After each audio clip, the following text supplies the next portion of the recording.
Welcome back to The Boys and the Iceberg, the podcast, where we watch Avatar: The Last Airbender. As always, I'm Caleb Bader. And I'm Harley Davis. And again, I always get to this point, and I don't know what to say. Just introduce the episodes. Just be like, hey, we've got... oh, God, I forgot the episode. The Desert. And, oh, God, the other two episodes. Part 1 and Part 2. Ba Sing Se Stories, Part 1 and Part 2. Sure. Tales from Ba Sing Se. Appa's Lost Days, Part Yes. 1 and Part 2. That's not a thing, is No, it? actually, it's The Drill. But that's... No, wait. It's Liber. It's the Desert, the Serpent's Pass, and then the Drill. Okay, yeah. So the reason we're a little confused on the names is on the DVD, it actually lists the second and third episode we watched as Part 1 and 2 because they were an hour special. And also because we watched these yesterday. Yeah. Little technical difficulties. We did not get to record on the day we wanted to. Yeah, this is coming a little late. Sorry about that, folks. And it's still going to come out on the same day. You better edit the crap out of this. Okay, so this episode's actually going to come out on Friday now. Take your time. Yeah, but we actually got 3 episodes to get through today, so I say we jump right in. Not just 3 episodes. 3 amazing episodes. Would you say all 3 of them? Dude, I loved all 3. Well, I guess the Serpent's Serpent's Pass was kind of just blech. It's okay. But It doesn't doesn't do anything for when me. you run the drill right after it. I guess it's a good 2-hour special because it sort of like leads you into all the things. So apparently, so the library would be the last one, the from the last episode, and apparently the library and the desert were a 2-parter. So back to back, we've got 2-parters when this originally aired. Did they air on the same day? Was that just like 2 hours of non-stop Avatar? No, it was 1 week, 2 hours. Are you reading that somewhere? Because I'm not reading that somewhere. No, I don't know. Okay, so Because that'd be awesome. That'd be a really good night for Avatar. The Desert aired on July 14th, 2006, and the Serpent's Pass aired on September 9th. So apparently there was like a wait a second, is that right?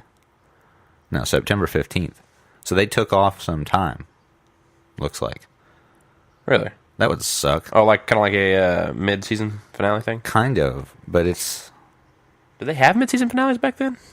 Oh, that was just a newer thing. Just I to guess, I don't know. have viewership all year round. I don't know. This is weird. I don't know, man. But you say that the Serpent's Pass wasn't the best episode. Out of the 3, it's not the best episode. No, definitely. But we get a lot of Zuko in that episode. Don't we? Isn't that the episode we got a lot of Zuko?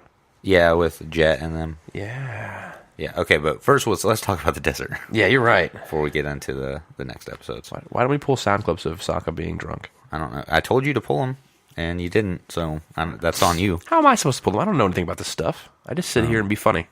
Sometimes. Kind of. Not really. So, how's the desert start out again? They're in the desert. Yeah. Oh, yeah, it's right after the library. It's just they're in the desert. And Aang just found out that Appa has been stolen, and he's mad. Mostly at Toph, because apparently Toph doesn't care about Appa. Oh, yeah. Well, he's very angry. Thank you for yawning Wow, into there. the mic Just, while you're talking. he's very angry and he leaves immediately. Like, he yells at Toph for a good bit. Katara's like, hey, dude, chill. And he's like, nah, bye. And then leaves and flies away. And that's very, very angry. I don't think I've ever been that attached to anything to where I'm just like, hey, dude, you messed up. Yeah. I'm going to leave now. I'm going to leave this whole world-saving trip to go get my bison. Appa has been with Aang for his entire 12 years of existence. Yeah, no, pretty for much. sure. Yeah, because they get him like at a very young age when they first find out they're the Airbenders. I Also, guess- they probably found out he was the Avatar like very early on. No. Well, they found out Korra was the Avatar when she was like 2. Well, yeah, but they didn't with Aang because they waited They waited to tell him. No, but he had to pick the stuff. So it was a little bit later on. Was that in the movie or the show? It was in the show Was it really? also. Did I just not pay attention to that at all? Yeah, because in the movie, I'm not even going to talk about that. It doesn't really matter. But okay, so I have forgotten. Appa has been with Aang for most of his time on Earth. Yeah, he's had Appa since Appa was a baby bison. Yeah. So, And in the Airbender community, they're actually like linked to their bisons. yeah, they're Pretty much. mated for life like geese. But I still think that Aang was a little bit... I mean, I don't think he was justified in how he treated Toph, even if he was really angry. Because she No. was trying her absolute best. She saved the gang. She held up a giant library while they got out. And then there were other people. So she was concurrently holding up this library that's roughly 200 times the size of a drill. Apparently. And she's holding up this library and then also trying to fight sandbenders when she can't see at all. Well, she does a good job of it, though. I mean, she does as absolute best that you could in that situation. She does end up sandbending, though, very well. It's the next episode, actually. She becomes a master sandbender. She actually does not. Get prepared for that, guys. And you think that she would be able to just bend sand, because it's just like little pieces of dirt. Yeah, there's the part in the movie, or not the movie, the show, where she solidifies the sand. Wouldn't you think and she makes could a just, rock? Yeah. Wouldn't you think she could just do that over and over again, like as she's walking, to make her be able to see things? Well, she probably still couldn't see anything except for she would have to solidify everything, because people over there, like a ways away from her, she wouldn't be able to tell if they're standing on the sand. That's fair, but she could still feel things better. Like I don't know, whatever. I don't know much about earthbending at all because I don't earthbend. I think that she still can see, because I think she does, because it's just blurry. It's just fuzzy with the word she's yeah. That's fine. Yeah, so it'd be like if there was a sandstorm, how you could see, and you couldn't, really. I can't see regardless. I'm blind. Just about as blind as Toph. I wish. Okay. No, I don't wish that. That'd be awful. So, yeah, Aang gets real mad, and then he takes flight to go find Appa, basically just leaving everybody. And that's to no avail. Oh, yeah, and while he's gone, we cut back to the actual group, and they're dying of dehydration. Yeah. And Sokka decides to bust open a cactus, which I think... Sorry. I think we needed that part of the episode to keep it lighthearted. Like, that was... Oh, yeah. Like, this was very dark without any of that. Yeah, they had to go way overboard with Sokka, like, doing the hallucinogens, just to make it, even out with all the angsty broodingness of Aang and the anger and the guilt of Toph, and then the whole motherhood thing of Katara. Like, it was there was a lot of deep, implications in this episode. And so Sokka's like, dude, I'm just gonna get wasted, and he drinks the cactus. Him and Momo hallucinate this entire time, and then Aang gets really mad at one point in time, off in the distance, and then creates this giant mushroom cloud after he falls down to the earth and gets really angry and hits the ground. And Sokka's like, oh, it's a friendly mushroom. Let's go say hi. And Katara's like, dude, you're wasted. We need to leave. So I think it's like right after that Aang actually comes back, because he's basically given up on, not really given up, but he just can't find Appa because there's desert everywhere. Yeah, but we do get to see a little foreshadowing at the end with when Sokka's laying down, and they're like, we don't know which way to go. And Sokka goes, let's ask the circle birds. And it's those buzzard bee things. Bee buzzards. Or those wasps, or it's something weird. I think they're bees. Yeah. Anyways. Vulture bees. There we go. We'll go with that. Vulture bees. But anyways, they come back and they unearth a skiff, a sandbender skiff, and then Aang takes charge of that, and they bend their way out of there. And they end up... Aang's flying them through the desert, basically. Well, yeah, there's a compass on there, though, that not pointing north. It points to... this monument, like Devil's Tower. Yeah, it's this weird thing. It's just this, I don't know, upright tower. It does look like the Devil's Tower, like a mesa. Yeah, that's basically what it is. And Toph is very excited about that because it's made out of rock. Yeah, and she can see again, and they climb to the top, and there's nothing up there, just caves, big gooey caves. Yeah, there's goo all. It looks sort of like honey, almost like honey. Okay, I'm with you. So I'm going to agree with you on the wasp thing. Is not a thing. Yeah, so Toph is like, hey, we're not alone in here. We should leave. These caves were tunneled. They're not actually caves. And so then they get in this fight with the bees, vulture bees. Yeah. And Aang brutally murders one because it takes Momo. And so Aang's like, I'm not going to lose another person. So he chases after it and then sends this, like, scythe of air. He cuts it in half. At it, yeah. I don't know if you actually see that, but he definitely cut it in half. That's crazy. And he gets Momo back. That's so crazy. Yeah, he's murderous now. Aang's violent. Well, yeah, because then right after that, the sand people show up after they fight off the vulture bees, and he saves Momo. Yay.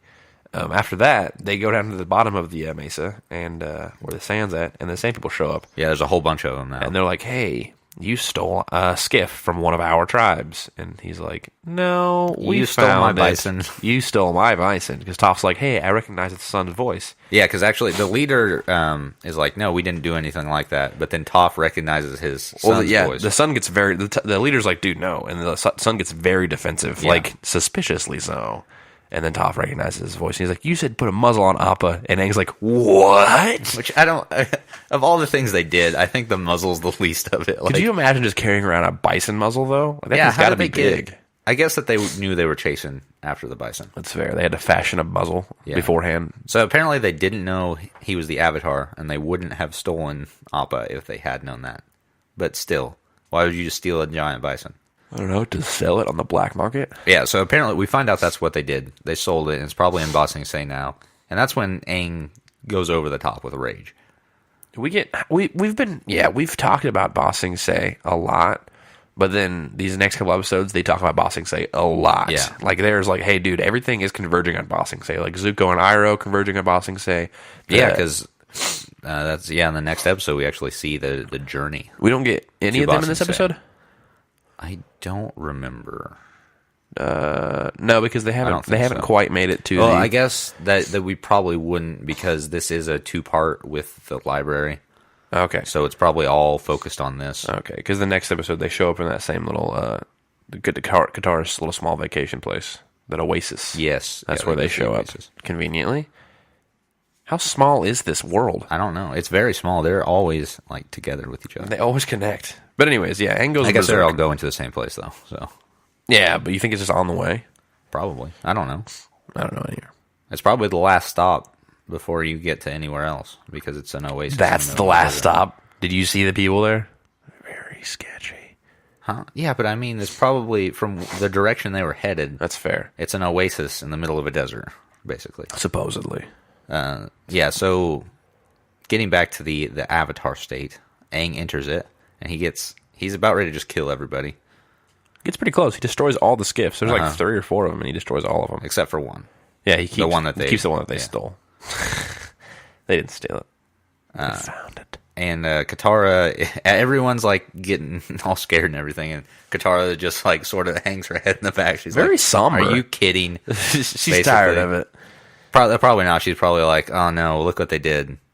Well, Katara's been the I realize it's been very Katara's really led this group for this entire episode, because there's the part where they all just Sokka's drunk, Toph can't see, and Aang is worn out from going to search for Appa, and they all just separately fall on the ground their own ways. I don't know what Momo's doing. He's probably drunk off his gourd too. Mm-hmm. And she's just sitting there, and the camera really just pans around to collect like the group to where they're at from her point of view, and she's sitting there like all like, man, we got to do something. So she brings the group together.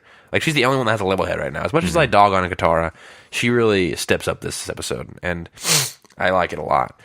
I don't know. She can be a nagger a lot, but questionable choice of word there.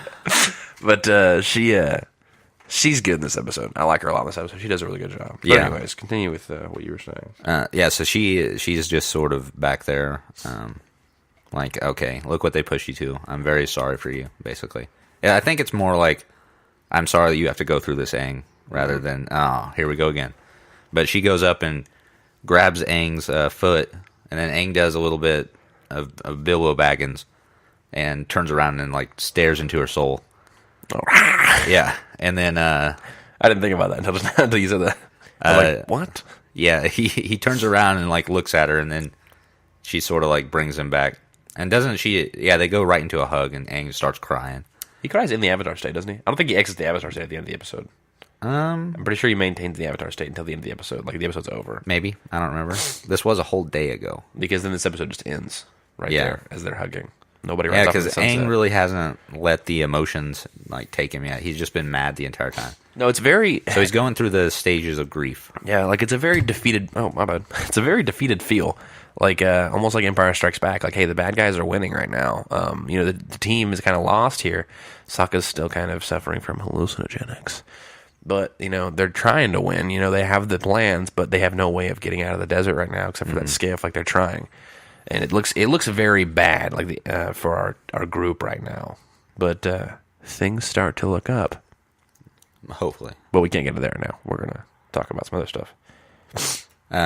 Yeah, so this episode, I don't feel like a lot happened if you just look at it from like a macro scale.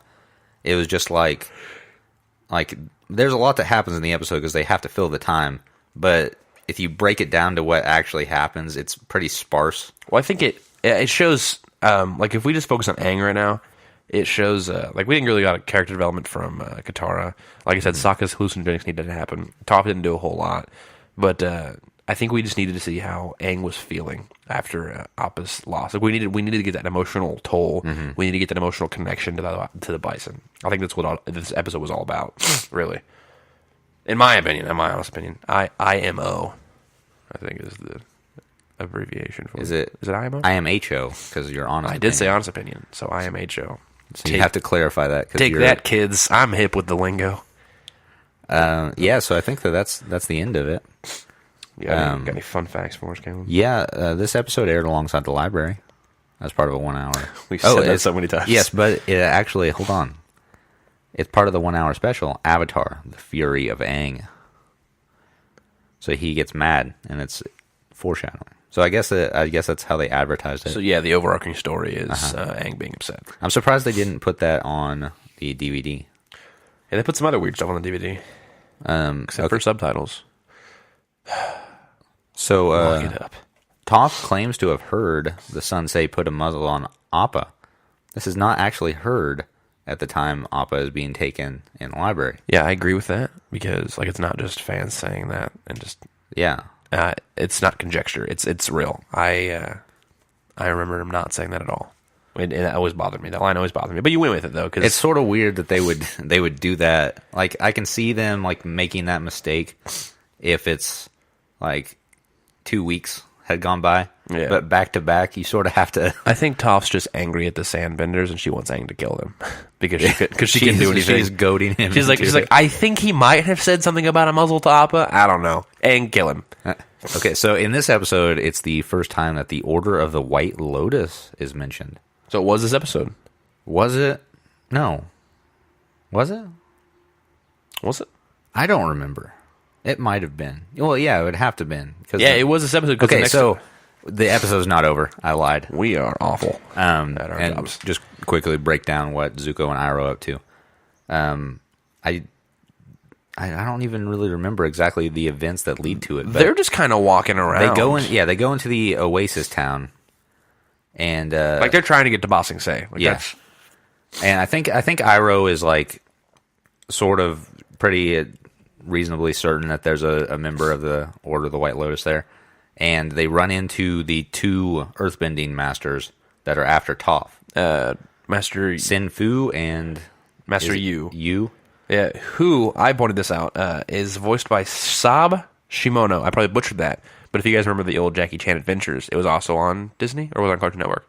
I think it was on Disney. Was it? I think it was on Disney. But back in the day, he voiced Uncle. Anyways, fun fact. So yeah, they're the Sin Fu and Yu, the people who are chasing Toph at the behest of her father, show up, and they recognize Zuko and Iroh as wanted criminals. Yeah, because there's the wanted board that has the Blue Spirit, the dude that was with the deserter, Aang, and Uncle and Iroh, or Uncle and Iroh, Uncle and Zuko. Yeah, and Iroh actually goes over to this guy who's playing Pai Sho, and he sits down, and they start talking, and you can tell that it's sort of like Iroh's giving like a code word, because the stuff that they're saying is pretty cryptic and doesn't really make sense in any context other than that. No. And then they start putting these Pai Sho pieces down just like in a random like order, and they're just going really quickly. And then it zooms back up over the table, and we see that they've made the symbol of the White Lotus. That's so cool. Yeah, so there's like this secret society that Iroh's a part of. And I wonder when they were like creating these episodes, and like, did they think back, or did they think this far ahead in the first season when they made Iroh really like the White Lotus, when they were going to have this whole thing? He's not just some weird uncle that just likes to drink tea and play Pai Sho. Yeah, and so they get led into this back room where there's all these like plants and stuff, and Iroh goes in and like has a chat. He's like a grandmaster. Yeah. Which they don't address that at all, but I think it's within the code words. Like certain levels of the society has certain code words that they say that reveals to what level they are. But anyway, that's my opinion. Yeah, or they might actually just know Iroh. Maybe. How big is this thing? Maybe. Well, yeah, because later on we get a lot of big hitters. Maybe. In the final episodes. Maybe that might be a little bit of spoiler. I didn't say we anything. don't know. I just said big hitters. But we don't know. It could happen. It could not happen. That's another testament to how small this world is, because there's a lot of big hitters that we've seen in the series. Maybe throughout the series. I don't say names. So yeah, they get and it's not really worth spending much time on, because basically what happens is Sinfu and Yu are chasing after them, and the White Lotus helps Zuko and Iroh escape by putting them in potted plants and then dragging them off into the desert. To the subway tunnels of Ba Sing Se, which is where they end up. Yeah, because I don't think we actually get to see where they go. We just see them they out of the end oasis. Up. Yeah, they end up. But with that, they actually do end up going to Ba Sing Se, and that will move us right into the next episode, the Serpent's Pass. Which is the first of a two-parter, which is the Journey to Ba Sing Se. And so there's Journey to Ba Sing Se, Serpent's Pass, Part 1, and Journey to Ba Sing Se, The Drill, Part 2. Now, there is a serpent, and there is a pass. Don't think we're just bluffing you guys. This serpent is huge, by the way. So, yeah, this episode starts out with Aang and everybody going and actually trying to get to Ba Sing Se. So they actually end up where, like, the customs area, and they're, like, asking for passports, and they're trying to get through. But on the way there, they meet this couple where the wife is pregnant with a guy, and do they have another kid with them? No, I think they have like a translator or something with them. I'm not sure, okay. But it's the same couple that when Zuko did Zuko alone, he was almost stole food from him until he realized the wife was pregnant. Yes. It's the same. So I like recurring elements in the show. Also, again, this world is tiny. Yeah, it's so small.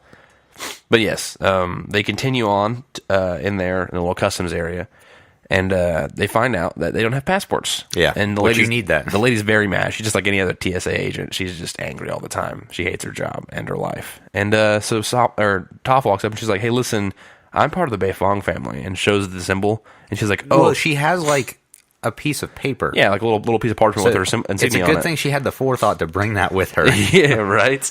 And she just carries it. Well, it's good if you're like a part of the higher ups. Yeah, like some kind of royalty, which I'm pretty sure that's what she is. There, she's just like that's like politician or something. That's like that. how they treated it. Apparently, the Beifong family is one of the most powerful families in the Earth Kingdom. Well, that's good, because she used it to her advantage, and she procured 4 tickets out of the lady, out of the mean old hag, and then the group, the pregnant wife and the man show up and say, "Hey, listen, all our stuff got stolen. We don't have passports anymore." And they're like, "Well, crap." So they cannot use their tickets anymore because Aang is very lighthearted and needs to help these guys. So they take the Serpent's Pass. Yeah, and I don't agree with this. Leave the pregnant lady to die. Come on, you got worlds to save. You know? Yeah, just get into Ba Sing Se, and then we could cut out this episode. It really doesn't matter. But yeah, so apparently they go to the Serpent's Pass, and it's the quickest route to get across the ocean or whatever, but it's very dangerous because there's a serpent. Well, we don't know that yet. We see the pass sort of looks like a serpent itself. It's got ridges, sort of like a lizard or something like that. And so that's what they think the Serpent's Pass means. And they start to head over it, and Toph is basically just saving all of them. I think one of them almost falls at one point. She catches him. And, no, he for sure falls. He falls off the ledge. It's the dude with the pregnant wife. I don't know what his name is. He falls off the ledge and she saves him. And then some rocks fall above Sokka. And so Suki goes back in this episode. We didn't even talk about Suki. No, yeah, Suki shows back. Up without any makeup. She's actually sort of like she's just helping people or like refugees into Ba Sing Se. I think she's by herself too. She's not with the rest of the Kyoshi warriors. No, she says that the Kyoshi warriors are there, but just not around in this instance. Okay. So they're all still together. Okay. But she goes off on her little own tangent with Sokka. Just to make out with Sokka. That's literally the only point she serves in this episode. Yeah, and I really don't like her in this episode. Please tell us why you don't like her, Caleb. Well, because she's always like, "Oh, I'm a girl. I can do anything a guy can do. You don't have to save me." But you literally have no point in being there. It's not warranted in this Yeah, episode. so Sokka is constantly like, "Hey, Suki, I'll handle this. You just like sort of stay back here."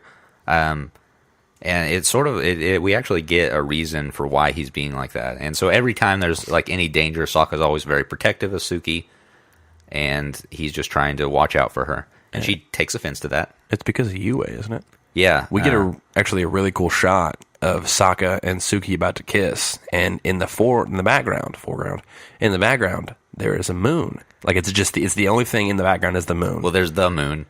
The moon In the background. Oh, did I say a moon? Yeah. There's just a moon. In the just background hanging is out. the forest moon of Endor. But there's the moon in the background. So the only thing it shows symbolism. The only thing separating Sokka and Suki is Yue, and that's why he's protective of her, because he failed to protect. In his mind, he failed to protect Yue from giving up her life, which in the greater good she needed to.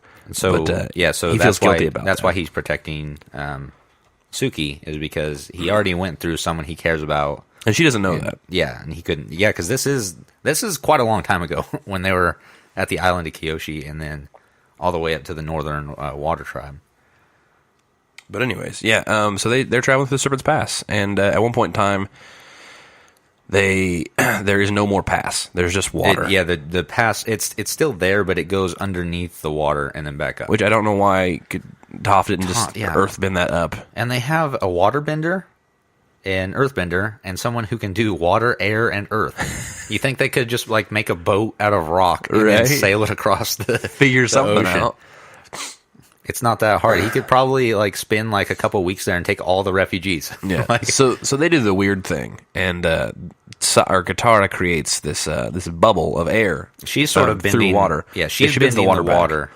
And then Aang, I think he might be bending air into it or something to I don't inflate it, or he's bending water. So they're in this bubble. He's helping her. Walking under the water. And they see this giant thing swim past them. Yeah, but it was kind of beautiful for a second, like when Momo jumped out off of Katara's shoulder? Probably. Somebody's shoulder. I don't know. And swam around with the fishies. And it was very reminiscent of Prince of Egypt, where he split the waters and there was the whale swimming past. But I don't know, anyways. But then we see the serpent. It's gigantic. It scares Momo. Momo jumps back into the little pool of air. Ironic. But anyways, he jumps back in there, and the serpent breaks the bubble. And they start freaking out, and Toph's like, I gotta save you guys again. And Earth bends them all to the top of the water again, back to sea level. Yeah, so they're standing on like this platform that Toph has created, and this serpent's like swimming around, trying to eat them. I guess, basically. Well, I mean, yeah. I mean, he's probably a very territorial serpent. Sokka points out that Suki should know what to do, because she lives close to a giant monster. The Unagi. Yeah. And she's like, no, I have no clue. If anybody should, it's Aang. Aang Yeah. rode the Unagi. Why can't he just do the same thing Well, I with the guess serpent? Aang does start to take on the serpent. Does he really? Yeah, he flies up. What was I doing during that scene? I don't know. Was I eating pizza rolls in the kitchen? But he's fighting it the entire time, basically. While Katara makes like an ice bridge to get across to the other side. And Toph does not move. She's just on that little pedestal that she made. Yeah, everybody else actually goes across the ice because they can see, obviously. But she's like, no, I think I'm going to stay out here where I can like have a semblance of control. And this bothers me. Why doesn't she just, since she earthbended that all the way up to the ground, why didn't she just earthbend some more? Yeah, or she could just make like a boat. Like it's not that hard. Make like a leaf and get out of here. Exactly. That's all I heard when you said make like a boat. But eventually, Toph they coax her into getting onto the ice. Yeah, she And walks that- all the way across it. Almost all the way. Oh, yeah. That it immediately goes wrong, and the Unagi Junior breaks the ice I bridge. think it's bigger than the Unagi. Is Unagi it? Senior. I don't know. The Unagi is pretty big. Yeah, but I think the serpent's very big. I don't know. It's probably close. Anyways, they're the serpents. But regardless, so Toph, as a blind girl who sees with her feet, should be freaking out right now. Yeah, well, she is. She's in the water. Yeah, she I'm is. pretty sure she can't swim because she starts to drown immediately. And she's yelling for Sokka. Saruki saves her. Does she yell for Sokka? No, she yells, "Somebody Oh. save me!" Yeah, and then Sokka's like, "It's okay, I got you, Toph." And he starts taking his like shoes off, and then Suki just jumps right into the water. Suki don't give no craps. And okay, this is another thing. Suki has her entire makeup on right now. She's back in Kyoshi Warrior like outfit basically. Yeah, she changed into that just to go with him. When she first met Sokka, she wasn't like in the not the commons. What's that word you used earlier? I don't know. The TSA part of the trip. She was out customs. She was out of costume. So now she's back in costume. Yeah, she put on her costume, but when she jumps in the water, her makeup doesn't like smear her. It's run actually very thick paint. Yeah. But she goes over and saves Toph. And then Toph kisses her right in the mouth. Well, on the cheek. Close enough. And then because she thought it was Sokka. She's like, "Oh, Sokka, thanks for saving me." And then she goes, "Actually," and she kisses her. She's like, "Actually, it's me." And she goes, "Oh, you can just let me drown now." And Suki lets go of her. She's like, "I guess that's what you want." I mean, I'm not going to argue with you. And Toph dies. But I guess they end up getting across. Oh no, because at this point, Katara has gone out with Aang, and they're creating like a whirlpool around the serpent to like. Dude, I don't remember any of this. I had to have been. This was yesterday when we recorded or we watched this, but I had to have been doing something in the kitchen. I don't know. I have no clue. I just remember them. The next part that I remember is them not doing the pregnant lady. They're with the pregnant lady. Yeah. Well, okay. So Katara and Aang are like creating a whirlpool, and they end up the serpent is being flung around and hits its head on the rock, and then falls into the water and then swims off, and so they're all safe. Take that, serpent. So they get across the Serpent's Pass, but their troubles aren't quite over yet because the pregnant lady is going into labor. And Katara says, "I've got this," and cracks her knuckles and then pulls the baby out. Mm-hmm. And there's a lot more detail to that. She sends, or she has Toph make like a little tent for she them. Micromanages everybody immediately. She sends Sokka to go get water, and she sends Aang to go get rags. Where are you going to get rags, first of all? That's not... Just takes off all his clothes and rips them up. And you could just send Aang to get water, because he's a waterbender. It would make more sense. You wouldn't have to send him anywhere. He could just turn around and be like, "Hey, listen, I got all this water from the ocean." Yeah, there's an ocean. There you go. I don't know, can you use salt water? I've never actually delivered a baby, surprisingly. No. So I do not know. But apparently Katara has. We should ask her. I would feel like salt water would not be appropriate. Maybe. We should test it out sometime. We should myth bust that. But they deliver the baby. And that's it, really. Well, we forgot to mention the Hope thing. It's very mystical. Pope. Yeah, whatever. The baby, unique name, Hope, whatever. I don't care about that. Anyways, I'm not going to sneeze. But, yeah, they named it Hope, and they move on. And that's when Aang goes, "Hey, I realized that I've been angry this entire time about Appa being gone, and seeing your baby makes me smile. I'm going to go search for Appa." So he goes to Ba Sing Se ahead of everybody else with Momo. Mm-hmm. And as soon as he gets to the wall, he turns around and realizes that there's a giant... Fire Nation drill. Yeah, there's a huge insignia on the drill. Like, they're so pompous. Like, everybody needs to know that it's the Fire Nation. But, yeah, and that... are we doing trivia for this map? Well, we still got to talk about Zuko and Iroh. No, we don't. This is a very, like... Okay, so I guess we're just going to go through it just pretty quickly. Because we do have to do 3 episodes this week. Yes. So this is actually a pretty cool... Like, I don't really like the episode overall. It's just okay. But it's pretty cool to see Zuko and Iroh actually interact with people. People that we've actually already met before. So they actually have passports, I guess. Or they're on a ship. So I think they got through the customs and they put them on a boat to get them across. Because I think that's what everyone else is trying to do. Uh-huh. So they get through and they get on this boat with all these refugees. And Zuko is not liking it because there's like the refugees aren't eating that well. Zuko's mood has also changed a little bit. Zuko was angry and very just, I need my honor in the first season. But in this season, in the last couple episodes at least, with Iroh, he's just been very tired. Like, he's not ready to, kill everybody. He's just tired and just worn out. And his mood changes a lot within the last couple episodes. But yeah, we discover that Jet from Jet and the Freedom Fighters is on this boat as well. He's also a refugee. And I think he's only got a couple Freedom Fighters with him. Smellerbee and... Long Shadow, maybe. Long Shot. Long Shot? What is it? I don't know. Something of the two. It's the guy that doesn't talk and shoots arrows. So. Uh-huh. Anyways.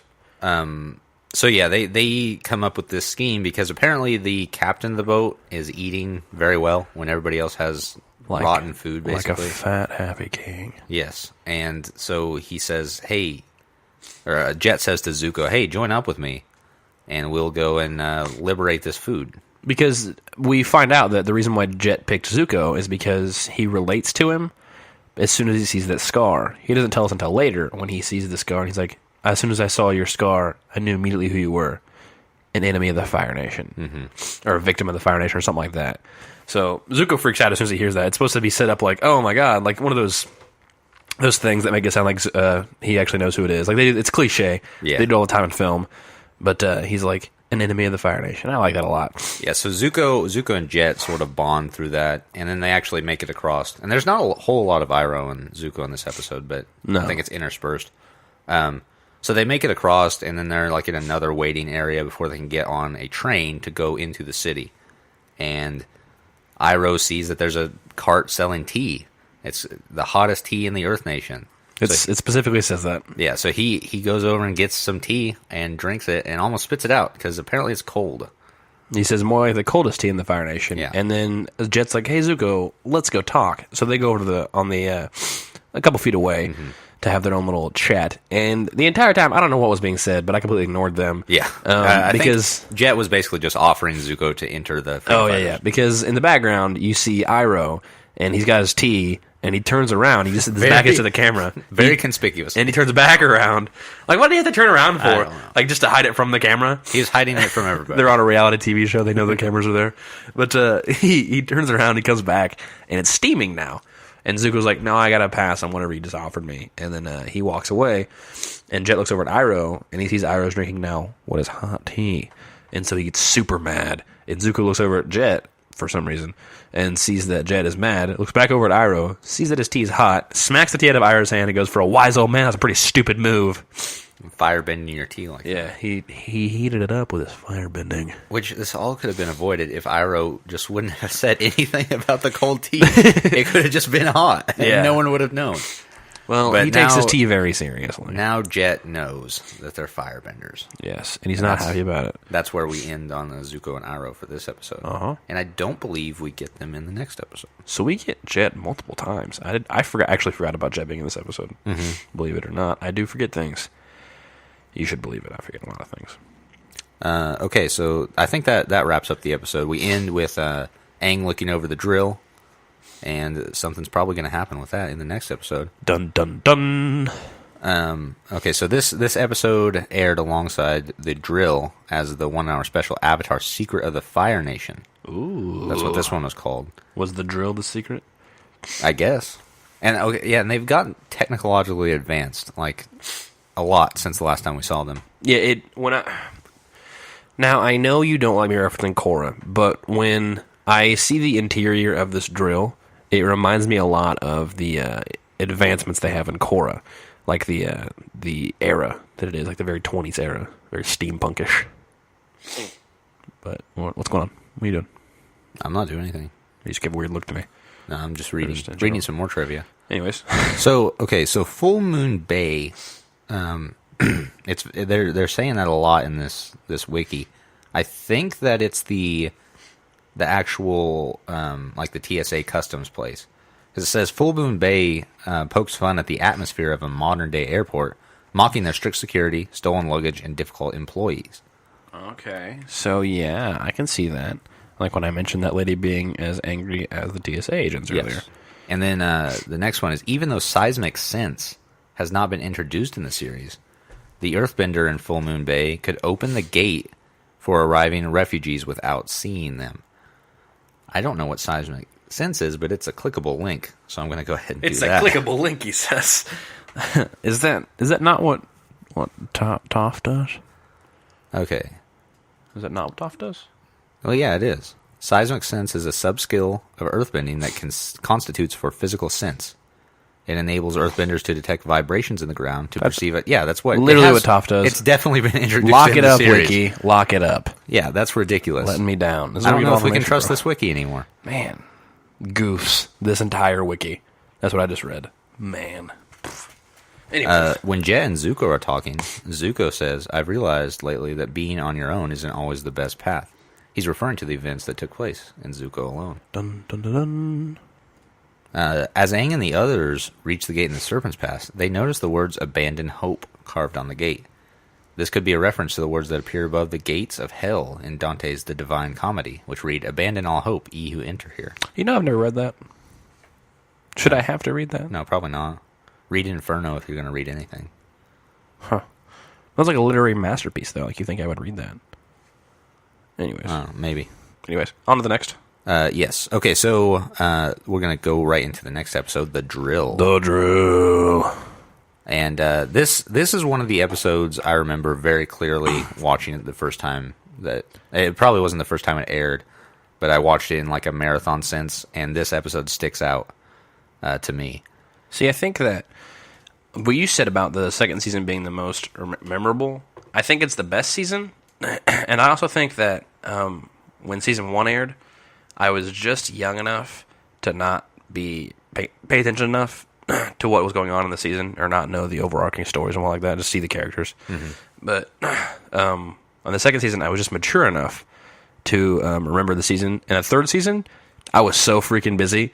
Dude, I do not remember. I'm pretty sure when it first aired, I didn't watch half the third season. Oh, yeah. So I understand why the second season was the more memorable one for me, at least. So this one starts out immediately after the next one, or the previous one. And I think Aang just goes back and reunites with everybody else to bring them, because he doesn't do anything on his own. Well, no, because then him and Toph bring him all the way up to the top of the wall of Ba Sing Se, yeah, which is probably illegal. And we find out that the drill is not only Fire Nation, but it is being taken to Ba Sing Se by none other than Azula. Hold on. And War Minister Keen. Remember from that episode? I don't care about him. But he's a recurring character again. Maybe. No, definitely. Okay, I'm not saying anything against that. I just don't care about that. Don't say maybe when I say that crap. Because the important part is that Azula, Ty Lee, and May are all there. Mm-hmm. Go Ty Lee. And apparently they've got the bright idea of they're just going to drill through the wall of Ba Sing Se. I mean, which I guess makes sense.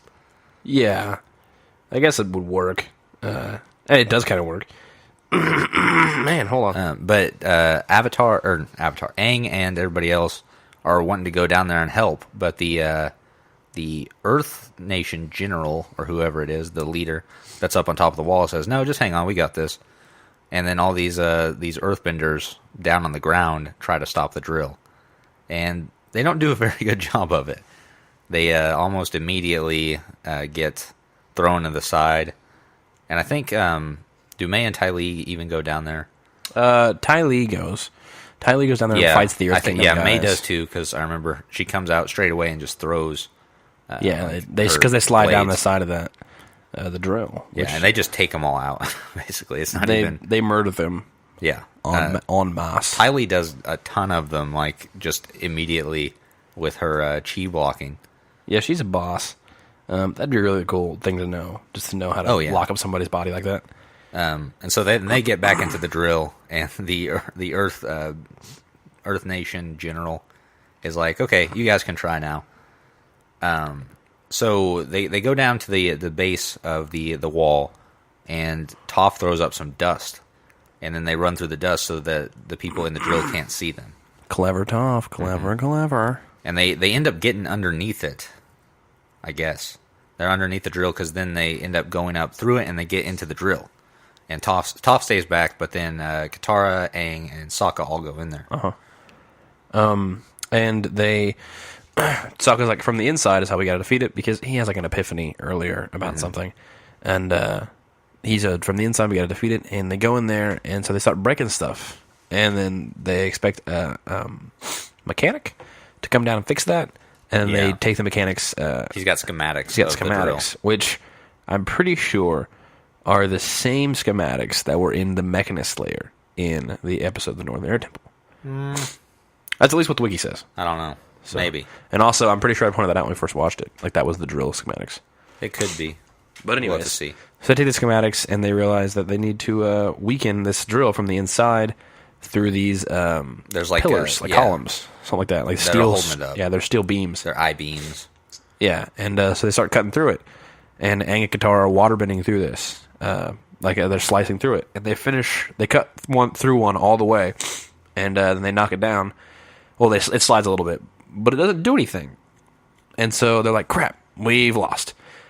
And then they get the bright idea to just, instead of cutting all the way through all of them, to just cut through part way on all of them, and they would get done much faster before the wall actually gets breached. So then, Katara and Sokka are... Well, wait. Yeah, Katara and Sokka actually are running away from Mai and Ty Lee. And then Azula chases after Aang back up to the top, where he's going to create a weak point in the top of the drill. This is after they cut all the beams. Yeah. So they're being chased. So then... Katara and Sokka go into the slurry. I think that's what they call it. Something. There's like a tube that it's siphoning all of the dust and the rock that the drill is creating, and then wetting it down and then leading out a pipe out of the back of the drill. Yeah. So Katara and Sokka are at a dead end, but they end up finding this pipe and get into it and are rushed down out of the back of the drill. And Ty Lee jumps in after them. May's having no part of that. She's just like, I'll just wait it out. May has a very small part in this episode. But they get washed out the back of the drill. And then Aang goes up to the top of the drill and is the Earth Kingdom is dropping rocks on it. And he's like, stop doing this. We're trying to fix this. And there's a fun little exchange there between him and the general. He goes, General, tell your men to stop firing or stop throwing rocks down here. And he goes back up to the general and he goes, whatever you do not stop throwing rocks down there. But Aang creates like a little X, and he's just about ready to like put the plan in motion when Azula comes up, being just awesome. Everything she does is just cool. She's with her blue fire and everything. She's so fluid with that. Like, when she jumps up and she jumps up and she spins in a circle and creates all this lightning in her body, and then in midair straightens her body out and kicks lightning out of her feet. I think it's still just fire at this point. Is it? I don't think she's actually. Is it it's fire lightning. then? Okay. Yeah. Whatever. It's blue. It's awesome. And this is really cool for Aang. I think maybe it's the first time that he's used all the bending that he knows concurrently at the same time. Like just changing them back and forth. Interchangeably? Yeah, because it's a really cool fight because she's just like really good at fire bending. But Aang is like air bending at one point, and then he's using water bending and stuff, and then he creates this like a gauntlet out of rock. Well, yeah, when he uses to block her. When she does her little spiral thing with the lightning, he covers his body completely in rock. Yeah, like Toph did when they did that montage, and I like that when they did Bitter Work, and I like that a lot. It shows that he has really excelled as a student of all of them except for fire. Mm-hmm. I still think he could fire bend a little bit. And while they're fighting up there, we actually get to see Katara and Sokka get washed out of the back of the drill, and then Ty Lee is coming down actually out of the slurry, and Katara has a bright idea of just water bending everything back up and like creating a blockage to where nothing can pass through the drill, including Ty Lee. Yeah, and it actually causes problems inside the drill. There's like places where the water is building up pressure. Yeah, that would cause a lot of damage internally. But then Aang decides to deliver the final blow, and he runs up the wall of Ba Sing Se. Well, he's taken one of the boulders that they've been dropping down. He like cuts it down into sort of this wedge, and then puts it into the X. And then it's a really cool scene. He runs up the wall. Does he rock bend up the wall? He uses? No, he runs back past Azula, goes into a sprinter stance. Well, sprints, goes on his little air orb thing, and then runs up the wall. I don't think Azula's back up at the top yet, because this is after they were knocked off the side of the drill. Momo brings Aang back up. Okay, and then Azula catches herself and is trying to get back up. Oh yeah, and then as he comes back down, Azula's there. Yeah, and she goes to firebend him as he's about to hit the rock, and she misses, and it creates kind of a quake. Kind of a shock, and it blows her all the way back. Yeah, because he comes down he runs up the wall and then just comes down full force onto that rock. Yeah, directly on the wedge, and it destroys the drill from the inside, and you see that sludge start just blowing out from all over places. the place. It actually covers the entire drill in sludge. Yeah. And Azula's like, oh man, I've lost. That sucks. Yeah, I don't even know what What happens to her after this? I don't know. Here's what they're doing. And I think they all leave because they all go back to the top of Ba Sing Se and the Ba Sing Se wall. And then, what's her name? May kind of shows up afterwards. It's like, hey, we lost. Where are they at though? Where do they all end up? I don't know. 'Cause I don't think we see that. This is crazy to me. So Azula is a great firebender. Ty Lee is a monster at like knowing chi, and May throws darts. The three of them, I think, since they took out all those soldiers, I think the three of them, if they were just like undercover and went into Ba Sing Se like undercover, Yeah, they could probably figure it out. So everything's basically wrapped up, and Aang and everybody else is standing up on top, talking about like how they did such a good job and what their group should be called. Oh yeah, and his first one is Team Avatar, which is what I've been trying to call it this entire time.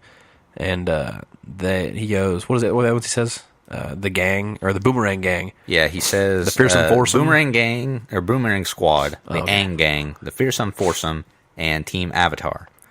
Which, to the fans of this show, it sticks. They call them Team Avatar or the Gang, as in G-A-A-N-G. That's ironic because actually Katara says in the episode, no matter how many times you say it, it's not going to catch on to Team Avatar. Yeah, and that's pretty much the end of the episode. Yeah. That is the end of the episode, actually. Not pretty much. It definitely is. Yeah, so as we said 1,000 times, this episode and The Serpent's Pass aired together, a 1 hour special. This is actually the highest rated of any of the series. It got 4.4 million viewers when it first aired. It's a really good episode, and I love it. This episode, it's actually the first time an actual person has defeated Ty Lee. Prior to this, only Appa had managed to defeat her. Go Ops. What's up? So, wait, so Katara holding her back through the waterbending counts as defeating her? It's not really a fair fight. Oh, yeah. I mean, it counts. She couldn't do anything. She was in Pursuit. Okay, but she still defeated her. Hot Pursuit. The terrible movie that we watched. Aang's attempt to cut a wedge hole in the Fire Nation drill is the only time he is known to have water bent from a water skin, like Katara does. Okay, I was like, what? Yeah, it didn't make any sense to me when I first read it. In an Indonesian version of this episode, Toph is really afraid when she creates and enters the hole under the drill, as opposed to her English counterpart, who mocks Sokka, which is weird. It's pretty weird how a different version of the show with the same exact stuff is like completely an opposite emotion. Mm-hmm. But we watched the American version. It's interesting to note that based on the apparent hydraulic components of the drill, simply sabotaging the hydraulic system by busting the numerous pipes and valves might have brought the drill to a halt much faster than the widely inefficient strategy that the team employs. Yeah, I thought about that. I'm like, I don't think this would do a whole lot. Like, I mean, you know, it's just a very small rock. And I realized it was a very cataclysmic boom that he used, but I don't think it would do much to this drill. But it needed to further the story. Yeah.